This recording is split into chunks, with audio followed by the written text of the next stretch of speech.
കോട്ടയം അയർക്കുന്നത്ത് പശ്ചിമബംഗാൾ സ്വദേശി ഭാര്യയെ കൊലപ്പെടുത്തി മൃതദേഹം കുഴിച്ചിട്ടു. പശ്ചിമബംഗാൾ സ്വദേശി സോണിയെ പോലീസ് പിടികൂടി.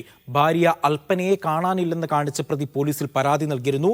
ഭാര്യയെ കൊലപ്പെടുത്തി നിർമ്മാണം നടക്കുന്ന വീടിനുള്ളിൽ കുഴിച്ചിട്ടെന്നാണ് പ്രതി മൊഴി നൽകിയത്. പ്രതിയെ സംഭവ സ്ഥലത്തെത്തിച്ച് തെളിവ് എടുക്കുകയാണിപ്പോൾ.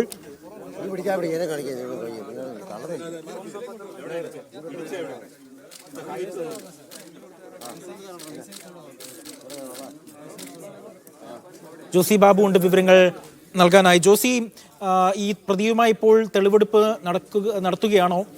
എന്താണ് കൂടുതൽ വിവരങ്ങൾ?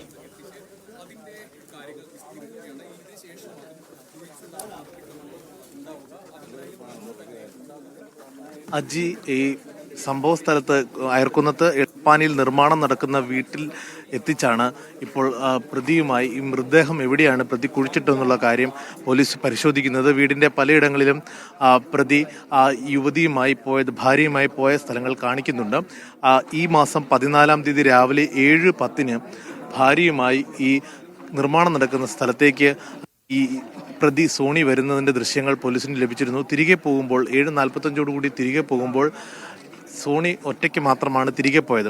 അതിനുശേഷം 17-ാം തീയതി പ്രതി പോലീസിൽ പരാതി നൽകുകയും 14-ാം തീയതി മുതൽ ഭാര്യയെ കാണാനില്ലെന്നുള്ള പരാതി നൽകുകയും ചെയ്തിരുന്നു. ഇതിനുശേഷം പോലീസ് പ്രതിയെ, സോണിയെ, ഈ പരാതിയുമായി ബന്ധപ്പെട്ടുകൊണ്ട് മൊഴിയെടുക്കാൻ ഇന്നലെ സ്റ്റേഷനിൽ ഹാജരാകാൻ വിളിപ്പിച്ചിരുന്നു. പലതവണ ഈ ഭാര്യയുടെ തിരോധാനവുമായി ബന്ധപ്പെട്ട് പോലീസ് സ്റ്റേഷനിൽ കയറി ഇറങ്ങിയിരുന്നു സോണി.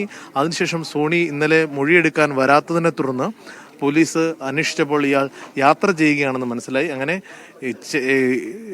റെയിൽവേ പോലീസിന്റെ സഹായത്തോടു കൂടി എറണാകുളത്ത് നിന്നും ഇയാളെ കസ്റ്റഡിയിലെടുക്കുന്നു. പിന്നീട് സ്റ്റേഷനിലെത്തിച്ച് വിശദമായി ചോദ്യം ചെയ്തപ്പോഴാണ് ഇത്തരത്തിൽ ഈ അരും കൊലയുടെ വിവരങ്ങൾ പുറത്തു വരുന്നത്.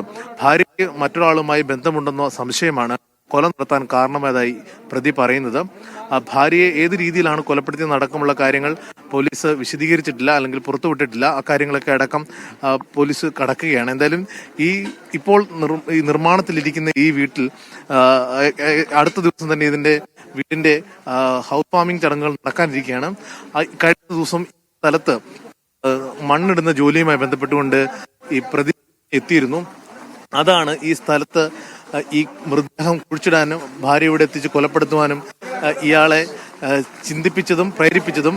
ഈ പൊതുവെ ഇതിന് ചുറ്റുപാടുകളിൽ വലിയ വീടുകളില്ല, ഒരു വലിയ കയറ്റം കയറി എത്തുന്ന സ്ഥലത്താണ് ഈ വീട് ഇരിക്കുന്നത്. അതുകൊണ്ട് തന്നെ ഈ പ്രദേശത്തോട്ട് അധികം ആളുകളുടെ ശ്രദ്ധ ഉണ്ടാവില്ല എന്ന് കരുതി തന്നെയാണ് പ്രതി ഇയാളെ, ഭാര്യ ഇവിടെ എത്തിച്ച് കൊലപ്പെടുത്തിയതെന്നാണ് പോലീസ് പറയുന്നത്. എന്തായാലും വിദഗ്ധനായ അല്ലെങ്കിൽ അതിബുദ്ധിമാൻ ക്രിമിനൽ ബുദ്ധിയുള്ള ആളാണ് ഈ ബംഗാൾ സ്വദേശിയായ 32 വയസ്സുള്ള ഈ സോണി എന്ന ചെറുപ്പക്കാരൻ എന്നാണ് പോലീസ് പറയുന്നത്. 26 വയസ്സുള്ള ഭാര്യ അൽപ്പനയാണ് പ്രതി കൊലപ്പെടുത്തിയത്. ഭാര്യയ്ക്ക് മറ്റൊരാളുമായി ബന്ധമുണ്ടോ എന്നുള്ള സംശയമാണ് കൊലപാതകത്തിലേക്ക് നയിച്ചതെന്നാണ് പോലീസ് പറയുന്നത്. എന്തായാലും ദ്വിഭാഷിയുടെ സഹായത്തോടെയാണ് ഇപ്പോൾ പോലീസ് നടപടികൾ പുരോഗമിക്കുന്നത്. ഈ സംഭവ സ്ഥലത്ത് വീടിന്റെ പിൻവശത്തുള്ള ഭാഗത്ത് മണ്ണ് ഇളകിയ നിലയിലുണ്ട്. ആ ഭാഗത്താണ് കുഴിച്ചിട്ടിരിക്കുന്നതെന്നാണ് പ്രതി പറയുന്നത്. അവിടെ ഇപ്പോൾ പ്രതി എത്തിച്ചുള്ള മണ്ണ് തുറന്നുള്ള പരിശോധനകളാണ് ഇനി പോലീസ് നടത്തുക. എന്തായാലും എങ്ങനെയാണ് ഇയാൾ കൊലപ്പെടുത്തിയതടക്കമുള്ള കാര്യങ്ങൾ ഇനി കണ്ടെത്തേണ്ടതുണ്ട്. അതോടൊപ്പം ഇയാൾക്ക് മറ്റാരുടെയെങ്കിലും സഹായം ലഭിച്ചോ എന്നുള്ള അടക്കമുള്ള കാര്യങ്ങൾ പോലീസ് അന്വേഷിക്കുന്നുണ്ട്. ഇവർക്ക് 7ഉം 9ഉം വയസ്സുള്ള 2 കുട്ടികളുണ്ട്. ഏറെ നാളുകളായി അയർക്കുന്നത്ത് തൈക്കൂടം എന്ന സ്ഥലത്തായിരുന്നു ഈ സോണി താമസിച്ചിരുന്നത്. നിർമ്മാണ പ്രവർത്തനങ്ങളും ജോലികളുമായി ബന്ധപ്പെട്ടുകൊണ്ടുള്ള ജോലികളിലായിരുന്നു ഏർപ്പെട്ടിരുന്നത്. ഇതുമായി ബന്ധപ്പെട്ടുകൊണ്ട് ഈ സ്ഥലവും ഒക്കെയും നല്ല പരിചയമുള്ള ആളാണ്. ഏറ്റവും ഒടുവിൽ ഞാൻ സൂചിപ്പിച്ചതുപോലെ ഇവിടെ ഈ വീടിൻ്റെ നിർമ്മാണ പ്രവർത്തികളുമായി ബന്ധപ്പെട്ടുകൊണ്ട് ഈ വീടിൻ്റെ പരിസരത്ത് മണ്ണിട്ടുയർത്തുന്ന ചില ജോലികൾ നടന്നിരുന്നു. ആ ജോലികൾക്കായി സോണി ഇവിടെ എത്തിയിരുന്നു. ആ പരിചയമാണ് ഇവിടെ തിരഞ്ഞെടുക്കാൻ കാരണമെന്ന് നേരത്തെ തന്നെ ഇയാൾ മൊഴി നൽകിയിട്ടുണ്ട്. ഇയാൾ പറയുന്നത് ഭാര്യയുമായി രാവിലെ ഇവിടെ എത്തി സംസാരമുണ്ടായി, പരസ്പരം സംസാരമുണ്ടാകുകയും പിന്നീട് കൊലപ്പെടുത്തുകയുമായിരുന്നു എന്നാണ്. നേരത്തെ സൂചിപ്പിച്ചതുപോലെ ഭാര്യയ്ക്ക് മറ്റൊരാളുമായി ബന്ധമുണ്ടെന്നുള്ള സംശയമാണ് ഈ അരുൺ കുറ്റകൊല നടത്താൻ ഇയാളെ പ്രേരിപ്പിച്ചത്. എന്തായാലും അതിബുദ്ധിമാനായ ക്രിമിനൽ ബുദ്ധിയുള്ള ആളാണ് പ്രതി. ഇയാൾ പലതവണ ഇയാൾക്ക് ഈ കേസിൽ പങ്കില്ല, അല്ലെങ്കിൽ ഭാര്യയുടെ തിരോധാനത്തിൽ പങ്കില്ല എന്ന് അറിയിക്കുന്നതിനായി പലതവണ പോലീസ് സ്റ്റേഷനിൽ കയറിയിറങ്ങുകയും ചെയ്തിരുന്നു. പോലീസ് സ്റ്റേഷനിൽ ഈ സംഭവവുമായി ബന്ധപ്പെട്ടുകൊണ്ട് പരാതി നൽകുകയും ചെയ്തു. ഭാര്യയെ 14-ാം തീയതി മുതൽ കാണാനില്ല എന്ന ആയിരുന്നു പ്രതിയുടെ ഇയാളുടെ പരാതി. അതുമായി ബന്ധപ്പെട്ടുകൊണ്ട് പല ദിവസങ്ങളിലും പോലീസ് ഇയാളെ മൊഴിയെടുക്കുന്നതിനായി വിളിപ്പിച്ചിരുന്നു. ഏറ്റവും ഒടുവിൽ ഇന്നലെ അയർക്കുന്നം സ്റ്റേഷനിലേക്ക് എത്തണമെന്ന് ആവശ്യപ്പെടുകയും ചെയ്തു. ആ സമയത്ത് ഇന്നലെ ഇയാൾ എത്താതിരുന്നതാണ് ഇപ്പോൾ ഈ പ്രതിയെ പിടികൂടാനുള്ള അല്ലെങ്കിൽ ഈ അരുംകൊലയുടെ വിവരങ്ങൾ പുറത്തു വരാൻ കാരണം.